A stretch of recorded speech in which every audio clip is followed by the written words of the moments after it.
Teman-teman yang baik, saat ini kecerdasan metakognitif kita diuji untuk belajar bagaimana belajar dan belajar dalam situasi yang tidak kita kenali. Kita dituntut mengembangkan cara-cara baru belajar, bagaimana memperoleh pengalaman baru melalui cara-cara baru belajar yang memungkinkan kemampuan kita terbangun dengan cepat untuk merespon kecepatan perubahan dan ketidakpastian. Sudah 3 bulan ini kita hidup berdampingan dengan virus baru yang belum begitu kita kenal karakteristiknya. Semua orang diminta berdiam diri di rumah, beraktivitas di rumah, beribadah, dan tentu saja belajar dari rumah. Rumah-rumah kita berubah menjadi tempat belajar dan semua orang tua adalah guru-guru pembelajar. Kita semua telah memiliki pandangan yang relatif sama bahwa belajar adalah tanggung jawab kita semua. Belajar harus dapat dilakukan di mana saja. Kita telah melakukan kegiatan belajar dengan cara-cara baru yang tidak biasa dan memaksa diri kita untuk menjadi biasa dengan cara-cara baru yang belum biasa, bahkan belum kita kuasai. Pertanyaannya adalah, dapatkah kita memanfaatkan dan mengembangkan apa yang telah kita capai saat ini untuk kemajuan belajar kita nanti?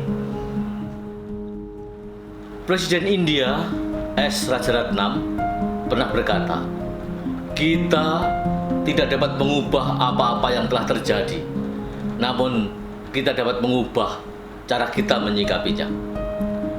Kita tidak perlu mempermasalahkan kapan COVID-19 ini akan berakhir. Mental yang kita perlukan saat ini adalah bagaimana kita mengubah mindset belajar kita dengan yang baru, yaitu bagaimana kita belajar dalam situasi yang berbeda dari sebelumnya. Tetapi sebelumnya, saya ingin tahu terlebih dahulu, kira-kira selama beberapa bulan ini, kita telah belajar tentang apa saja yang memperkaya kapasitas diri kita. Pertama, kemandirian belajar. Ya, itu adalah jawaban yang sangat praktis. Anak-anak kita telah mempelajari konsep secara mandiri di rumah, mengerjakan tugas-tugas guru dengan sekemampuan mereka. Dan mereka dituntut bertanggung jawab terhadap dirinya sendiri, terhadap kemajuan, kemampuan mereka sendiri, dan tidak mengeluh terhadap kesulitan-kesulitan yang mereka alami dalam proses belajar. Kedua, penguasaan teknologi informasi. Ini adalah tantangan baru revolusi industri 4.0 yang sebagian telah dapat dijawab oleh anak-anak kita. Belajar jarak jauh melatih mereka mengembangkan diri melalui aplikasi teknologi. Dulu, sebagian besar dari kita gagap dengan komunikasi jarak jauh untuk belajar. Dan sekarang, ternyata semua orang menjadi fasih dengan metode daring semacam ini. Kita telah mempelajari bagaimana teknologi sangat membantu kecepatan belajar dan keefektifan belajar melalui teknologi yang mungkin dapat diraih. Sedangkan yang ketiga, pengembangan kolaborasi digital. Kita akan berteman dengan berbagai perangkat teknologi untuk kepentingan belajar. Teknologi dan aplikasi yang dahulu memiliki jargon menjauhkan yang dekat dan mendekatkan yang jauh, sekarang memiliki jargon baru, menyebarkan yang terkumpul dan mengumpulkan yang tersebar. Boleh saja kita tidak berkumpul, tetapi kita tetap dapat berkolaborasi dalam satu ikatan aplikasi teknologi.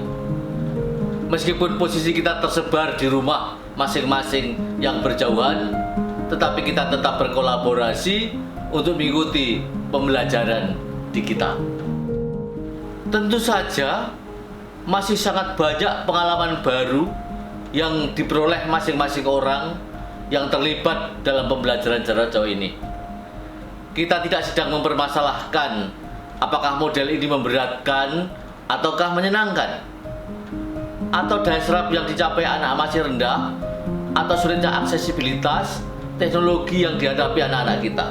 Tetapi kita sedang mendiskusikan capaian pengalaman baru melalui cara-cara baru belajar mereka yang dapat dijadikan model untuk mempersiapkan pola belajar di masa depan. Saat ini kita harus paham bahwa dunia kita terus berubah. Temuan ilmiah dan teknologi dilaporkan terjadi setiap hari. Kecepatan-kecepatan itu menjadikan seolah-olah waktu itu sendiri telah menjadi lebih cepat dari dahulu. Kata peramal tren Fat Popcorn, penulis buku bestseller The Popcorn Report. Konsekuensinya saat ini banyak pekerjaan-pekerjaan yang akan hilang. Perusahaan-perusahaan dituntut melakukan rasionalisasi karena kebutuhan mendesak apa yang disebut dengan otomatisasi. Mereka telah mengganti tenaga kerja dengan piranti perangkat lunak dan aplikasi teknologi atas nama efisiensi. Hal ini akan memberikan tantangan baru bagi orang-orang yang bekerja di dunia pendidikan untuk mengupgrade standar-standar baru pendidikan dan memperbaharui layanannya. Pada akhirnya, satu-satunya tren yang dapat diramalkan adalah perubahan yang tiada hentinya. Untuk menguasai perubahan yang begitu cepat dan penuh ketidakpastian, dibutuhkan kemampuan belajar bagaimana belajar. Alberto Machado pernah mengatakan bahwa tujuan terpenting pendidikan adalah belajar bagaimana belajar. Pernyataan ini sangat menggugah orang-orang yang memiliki semangat belajar, suka menghadapi tantangan, seorang petualang yang tidak kenal lelah dan menyerah. Pembelajar sejati bukan sekedar ingin menguasai khasanah ilmu pengetahuan saja, melainkan menghayati bagaimana proses pemerolehan ilmu dicapai dan seni menaklukkan ilmu dengan jiwa yang teramat lapang. Belajar dari COVID-19 dengan cara belajar dari rumah adalah pintu masuk bagi kita menghadapi masa depan yang penuh perubahan dan ketidakpastian. Tuhan telah memberikan kesempatan kepada kita untuk belajar, dan kesempatan itu adalah sesuatu yang teramat mahal untuk dilewatkan. Lalu apa saja pengalaman baru yang perlu dibangun anak-anak kita menghadapi masa depan itu?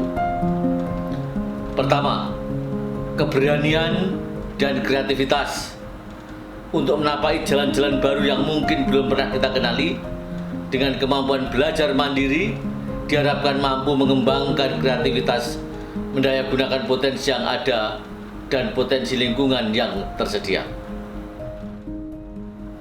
Yang berikutnya, rasa ingin tahu yang tinggi dan kemampuan memecahkan masalah. Teknologi menyediakan data dan sumber informasi yang amat banyak. Rasa ingin tahu setiap anak harus tumbuh yang didorong keinginan memecahkan masalah yang ada di sekitarnya. Latihan problem solving kecil itu akan mampu meningkatkan sikap kritisnya dalam memulai sesuatu yang berguna. Yang ketiga, mengembangkan daya nalar kritis dan komunikasi efektif. Berbagai masalah harus dicerna secara nalar dan berlogika. Anak-anak telah belajar bagaimana mengkomunikasikan data dan informasi, mencari data serta mengkonfirmasikannya. Jika kemampuan ini terus berkembang, akan membantu mereka belajar lebih cepat dan lancar dalam penguasaan komunikasi berbasis teknologi. Hidup itu adalah sebuah eksperimen, kata Oliver Wendell Holmes. Karena hakikat pendidikan adalah kehidupan, maka kita tidak perlu takut untuk belajar, bereksperimen pada hal-hal baru dalam hidup untuk menemukan cara-cara baru belajar yang sesuai kebutuhan zaman. Salam sudut pandang.